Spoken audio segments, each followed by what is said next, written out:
Assalamualaikum dan salam sejahtera kepada kawan-kawan Facebook yang saya kasihi. Dan hari ini saya berada semula di Tesco Shah Alam, Januari 2012.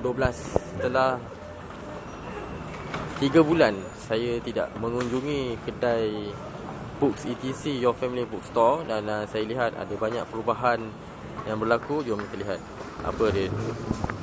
Di hadapan Books ETC Your Family seperti biasa, dan apa yang teruja saya pada kali ini, hiasan-hiasan dalaman yang sudah berubah. Tidak seperti saya datang pada bulan Oktober tahun lepas. Warna-warni, ada kategori.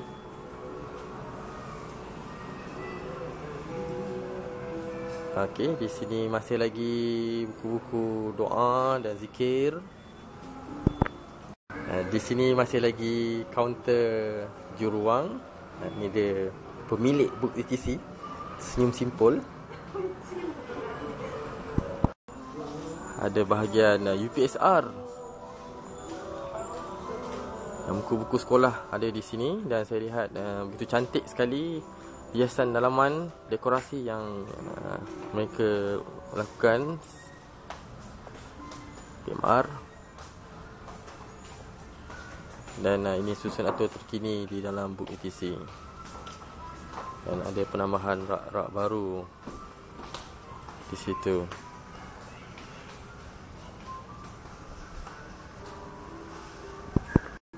Seksyen Al-Quran kini berada di kawasan lain.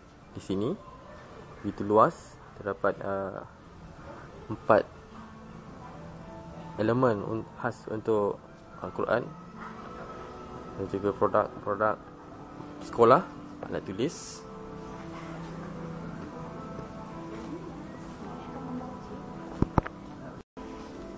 Seksyen agama di bahagian ini. Ini adalah rak awal yang saya datang pada bulan Oktober tahun lepas. Dan rak lama ni dipindahkan rapat ke dinding sebelah cermin, dan ini rak baru dan kategori novel kanak-kanak di sini. SPM, kamus, dan seksyen novel cukup luas. Kawasan novel mengambil sehingga 7 rak, 7 elemen untuk novel sahaja.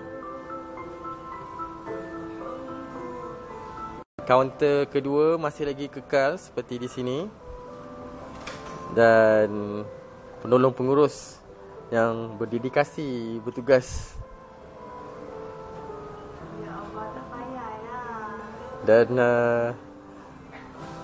TV dah diubah kedudukannya daripada sebelum tu di sebelah sana, telah dipindahkan ke sebelah penjuru sudut kedai. Dan begitulah, begitu berubah dalam masa 3 bulan. Banyak yang mereka usahakan untuk menambah baik kedai ini. Dan sehingga kita berjumpa lagi. Assalamualaikum.